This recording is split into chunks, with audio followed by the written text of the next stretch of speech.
According to U.S. Veterans Magazine, approximately only 4.5% of the nearly 3.6 million service members who have served in the military since 2001 have launched a business, according to the Bureau of Labor and Statistics. You can certainly place Jason Skeesick in this very category. He's a U.S. Army veteran, coach, and entrepreneurial evangelist. He describes himself as a father, husband, fighter, and carrier of heavy things. His company, Spear and Clover, helps businesses with good leaders, talented teams, and good playbooks go from contenders to championship teams. And Skeesick joined me this week to tell me more about his time in the service, his transition to entrepreneurship, and so much more. I'm Kevin McShann. Let's have this conversation.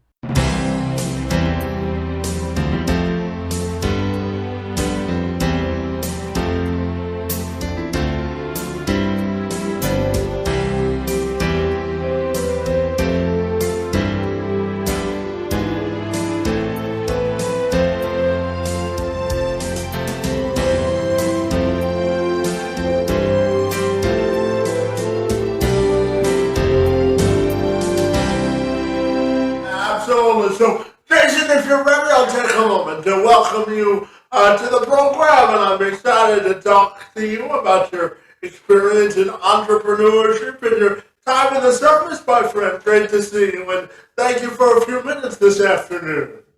Of course. Yes, sir.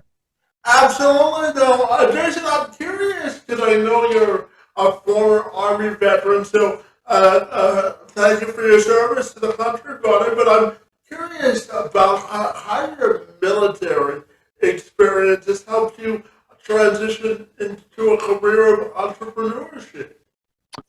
That's a great question, Kevin. I feel like for starters, I learned how to follow, right? And I think to be a good leader, I think you have to learn how to follow commands. That's number one. So obviously everybody knows that when you go into the military, there's a lot of discipline. You follow orders. You can't quit very easily. And so because of that, you learn how to work with a team of people you didn't pick to do a job that maybe you don't want to do. And because of that, you learn a deep respect for the chain of command and the way that systems work. And then the second thing that really helped me to be an entrepreneur was probably the way that they train. They have to be able to train everybody, the absolutely least qualified person all the way up to the best qualified person. When you get trained in the Army, everybody has to be able to achieve that desired result.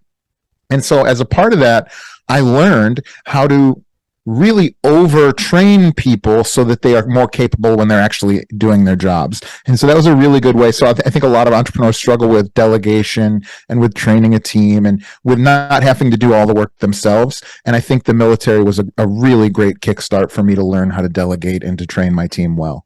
Yeah, absolutely. And I'm also curious to ask you, Jason, if there was any sort of adjustments that you had to make, because, as you said, the military is all about structure and discipline, and you now becoming the leader or sort of the boss as an entrepreneur. Was there any sort of adjustments that you had to go through?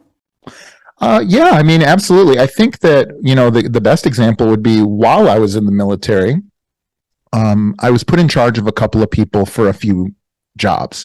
And I did a terrible job. I ordered people around. I expected them to do things that maybe I should have been doing. And this was when I was very young. And the lesson that I learned there was that's not leadership. Leadership is, if there needs to be a hole, leadership is sometimes grabbing the shovel and digging in the front, right? I like to lead from the front. And so the adjustment really was I try to never ask people to do things that I wouldn't do or haven't done in the past. And I try not to expect people to have an impossible result. And I think being in the military taught me the value of that, because you did have a couple of leaders where they'd be like, dig a hole there, and you'd work all day, you'd dig a hole there, and then the next day they'd come back and be like, why is that hole there? Put it over there. And they didn't consider how much hard work went into those small decisions.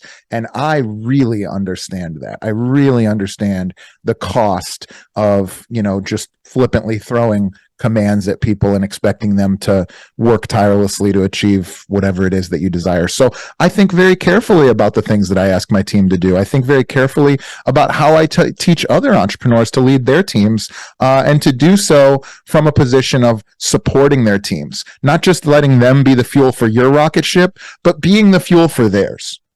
Yeah, absolutely. I know that your company, Spear and Clover, helps businesses with good leaders and talented teams and strong playbooks to grow and contend as a championship team. So I'm wondering if you can tell me all about the support that you do. Yeah, absolutely. So I sold my second business in 2 years, a year ago, November. And so for the last year, I've spent time every single day with my baby Lucy, who's just about 16 months old now.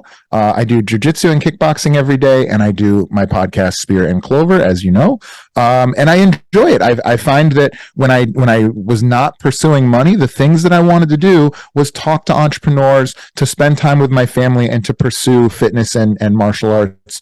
And so now, when I'm starting to launch my new company, which is Spear and Clover, we're launching a product called Dynasty Defined, which is a great way for me to work with entrepreneurs to help them to instill strong core values, understand their mission, understand how to set and achieve really big long-term goals, and how to break those goals down into steps, and then also how to scale that magic between their ears out to their team so that they're not the ones working in the business, but they're the ones working on the business. Does that make sense? Absolutely.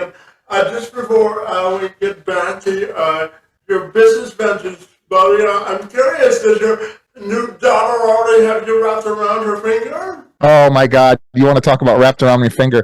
Last night, she woke up in the middle of the night and just would not go back to bed. I think she's teething right now. And she stayed up. We stayed up with her all night long, and she was watching. It's all Baby Shark for kids now. So we were watching Baby Shark all night. She's definitely daddy's little girl for sure. Well, I won't make you sing their theme song, okay? Thank you. I appreciate that. Well, you're welcome, buddy. And tell me about your podcast, buddy, because I know that you use podcasting as a great way of communication as well. So tell me about all the fun you're having on your podcast. Oh, I was born to podcast, and that's not to say that I'm good at it. I don't know that I'm necessarily good at it, but I love it. And the reason is I grew up listening to talk radio. My mom would listen to talk radio in the house. I would listen to Loveline at night in bed. I would go to sleep to it. I'd listen to Art Bell in the middle of the night, all night. And I would even listen to like sports radio and talk radio, like political talk radio. And then as soon as audiobooks became available with iPhones and things like that, and then podcasts, I've just been hooked ever since. And so I love the art form of podcasting. I love, I always say the capital T truth. We're on here, we're having a conversation. There's nobody telling us what to say. There's no commercials clipped away too. I mean, certainly we do advertise sometimes. But because of that, I feel like this is a genuine conversation, and that interests me. And so I have just really enjoyed. I've never gotten on a call with an entrepreneur and gotten off of that call with less energy than when we got on. I always am filled up from speaking with other visionary entrepreneurs and people who are out there trying to make an impact on the world. And so the podcast has been super fun for me. Yeah, absolutely. There's nothing like authentic conversation, isn't there? Yeah, exactly. I love that. And Jason, no matter what type of leader you are, whether you're a leader or someone that's being led, we're all consumed with sort of the return on the investment that we make as leaders and as employees. So tell me, how do you measure effective return on investment as a leader in terms of leading your employees? That's a really, really insightful question. That might be the best question I've ever had on a podcast. I love that question. And I'm also buying time to think of a good answer, Kevin.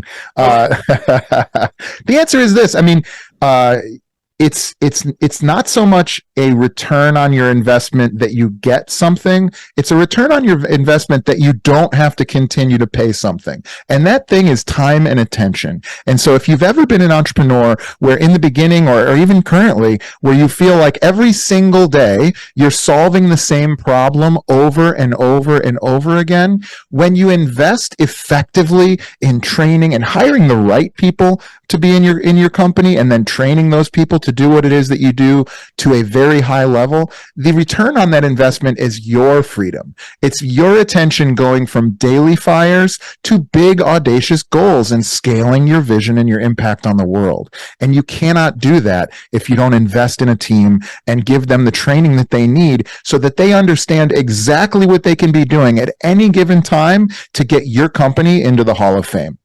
Yeah, absolutely. And to that point, Jason, I'm also curious to get you to define what it means for you when it comes to championship leadership. How do you define that term? That's a great question. And I'll give you a story. It's a story that I heard from a former mentor, Alex Charfin. He's great. Can't more highly recommend him.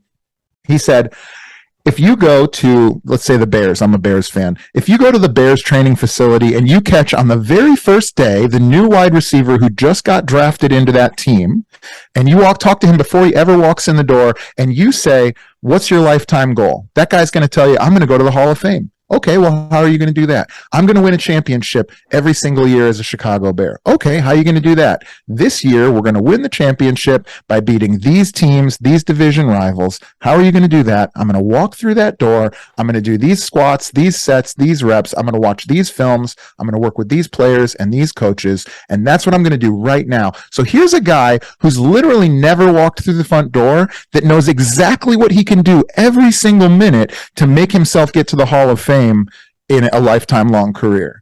How many employees do you or people that you know have that could say the same about your company? And that's the problem, Kevin, is that people don't understand. Culturally, we understand that in sports. It's been so ingrained in sports that we have what I call dynasty organizations, right? There are organizations, whether you want to look at the New England Patriots, you want to look at the LA Lakers or any number of different teams where it almost doesn't matter who's on the court. They're always in the running for contention. Right? The Green Bay Packers have had 2 coaches in 50 years. They've had 2 quarterbacks for 20 years. And it seems like no matter who's out there, they always are in a position to win. And I believe that's the foundations that the organization is built on. And so when I talk about championship leadership, I talk about not just the managers, not just the team or the players, and certainly not just the playbooks, but the foundation, the bedrock that you build your company on, and then the frameworks you use to scale that as you bring people aboard. Does that make sense?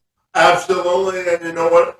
Doesn't make sense, Jason. I question my decision as a football fan every year because I'm a long-suffering Lions fan, my friend. Oh, buddy. And yeah. This year's not going so well for me, buddy. No, I know. I'm sorry to hear that. I'm a Bears fan, so I'm there with you. But I think I understand what you're going through. Well, at least you'll have 2 guaranteed victories this year when you play Detroit. You got that going for you, right? Yeah, that's a good. We got that in the back pocket for sure.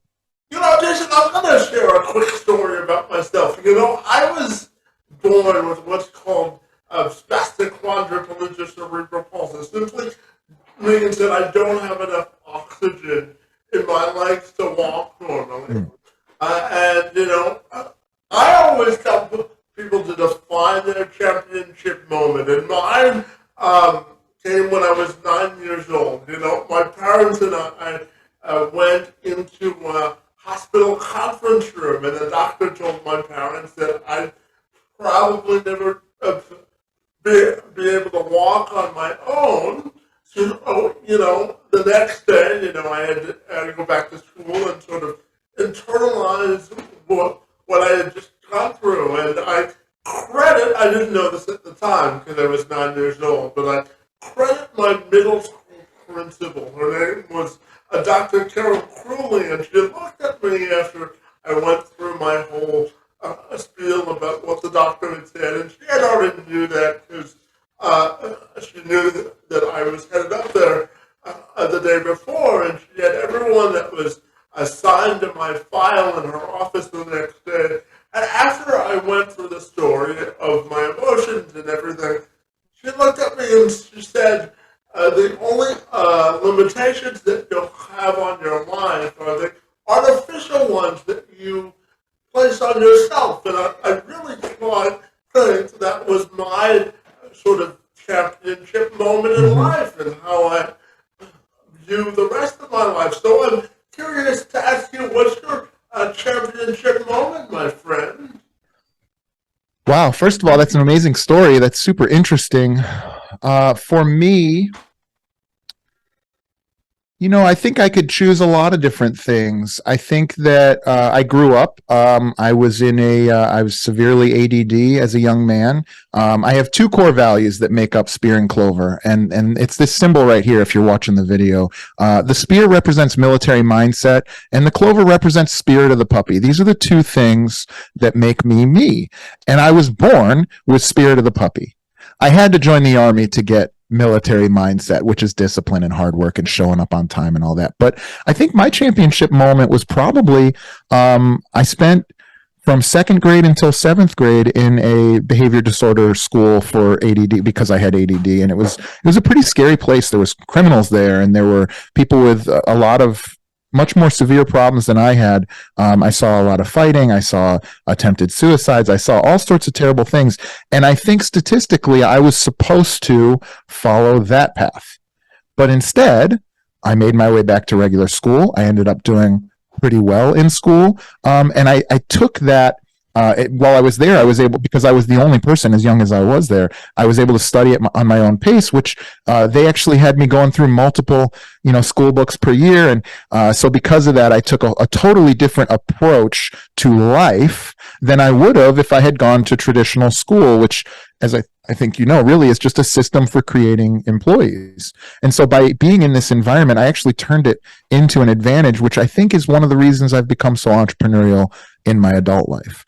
So if I had to pick one, I think that's my championship moment, was getting out of that school and what I gained from it. Yeah, Jason, I always tell people that the day that we stop learning is the day that we die, right? We always have to constantly evolve. So would you agree with that? 100%. I would also say that understanding that has been really freeing for me. Understanding that your mother or father or somebody at work doesn't necessarily keep growing and maturing, and it's your job to do that. And so at a certain point, there are times where people are older than you or more experienced than you, and you have to understand that they may not have the level of evolution or maturity that you do. And that's been very freeing for me, as opposed to just assuming that everybody was on the same journey of learning and improvement that I am. Yeah, Jason, and I know for the last dozen years that you've also owned a CrossFit gym in Chicago, and you're all about building tribal communities, buddy. So tell me, why is that such a passion for you? And talk to me about living in sort of the fitness space and how you've sort of had to evolve. Yeah, we opened Chicago Elite Fitness, which is also Bucktown CrossFit. We opened that in 2010. It was two military friends and I that did it. And I was concurrently going to school for finance, and we opened this small gym as a side project, as a fun thing to do. And I will just say that my entire life since the Army has been characterized by trying to work and be around an elite team the way that I was in the Army.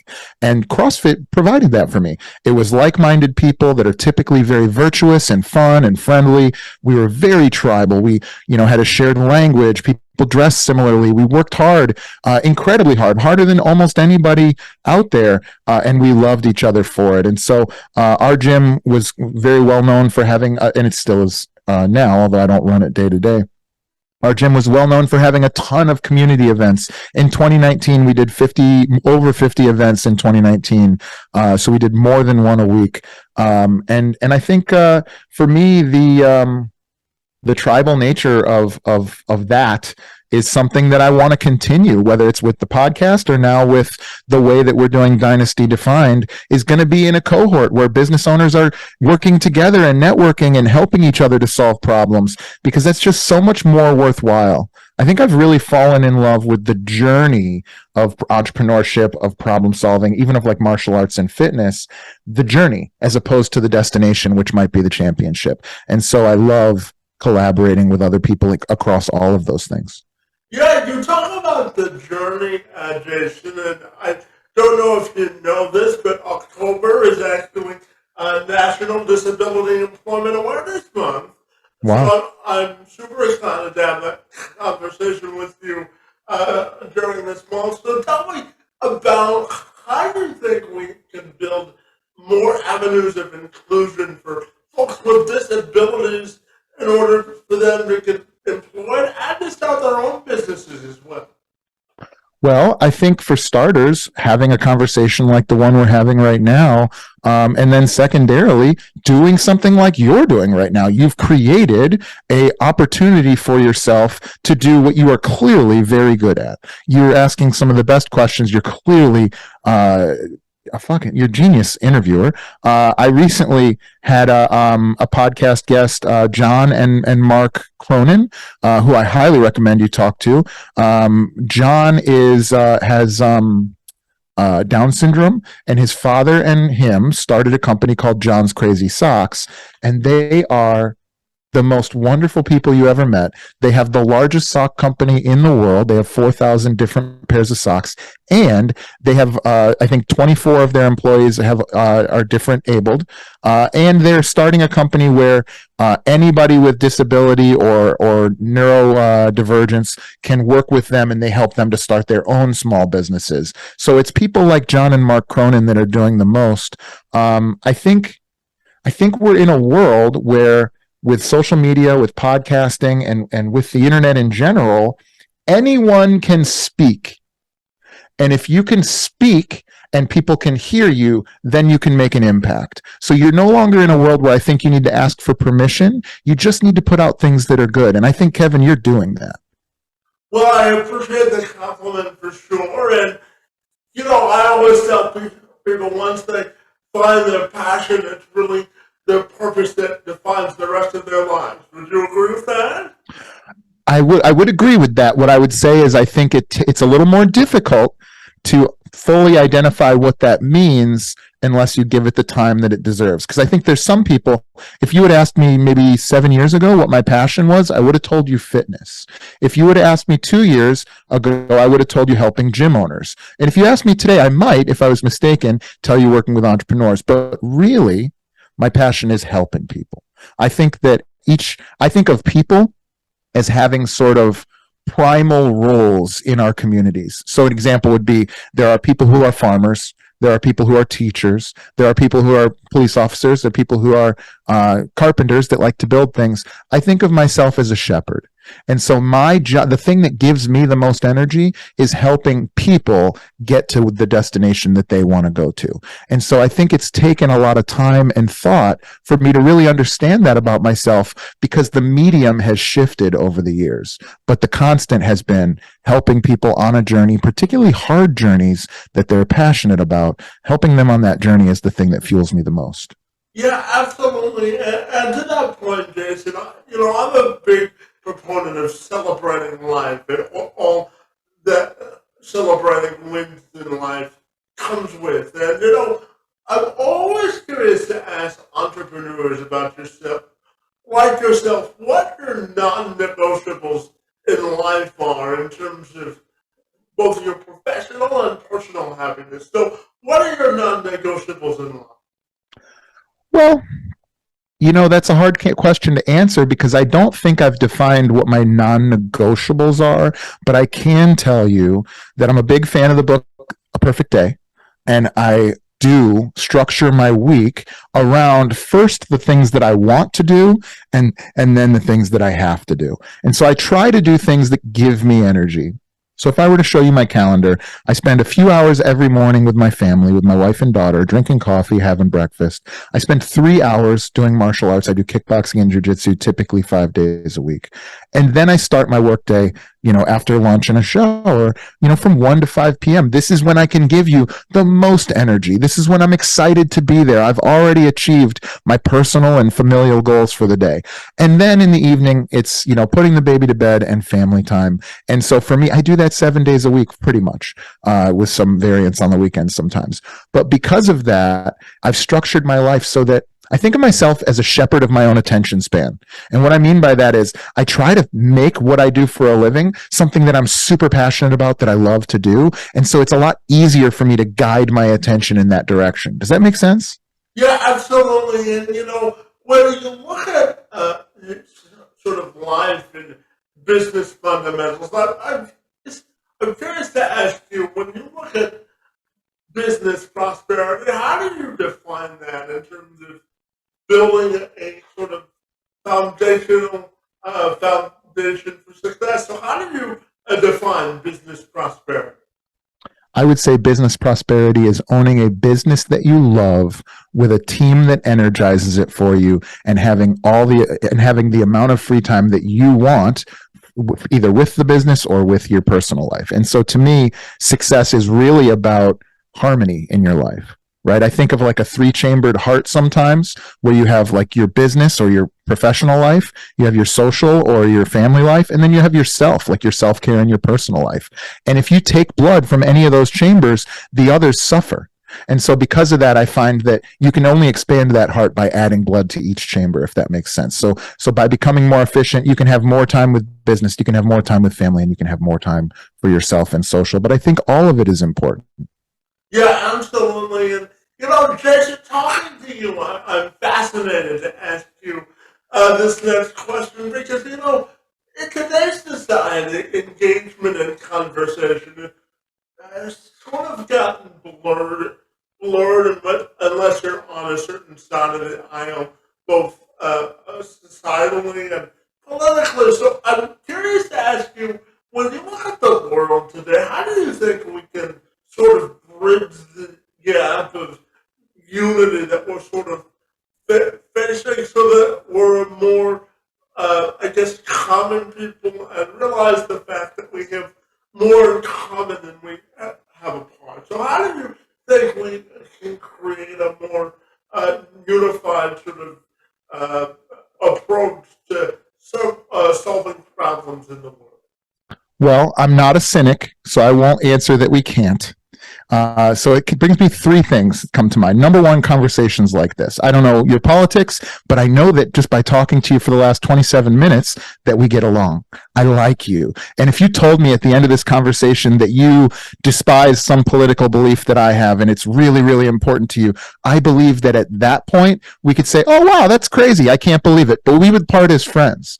But if we led with that at the beginning of the conversation, whatever that might have been, then it might have been a problem for you, but probably not for me. I don't know about for you either. But that's number one, is having conversations and finding common ground with people. Number 2 is I think that we need to, as people, mature and stop putting up walls. We need to build doors instead of walls. And what I mean by that is starting to love your enemies. I've written about this. I've talked about this.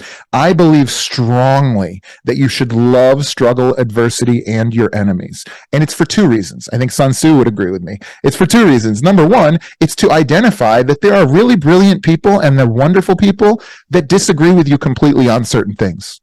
And maybe many things. And that's okay. That's the human experience. That's number 1. And then number 2 is, if I understand, like let's say, for instance, you and I disagreed on some political idea.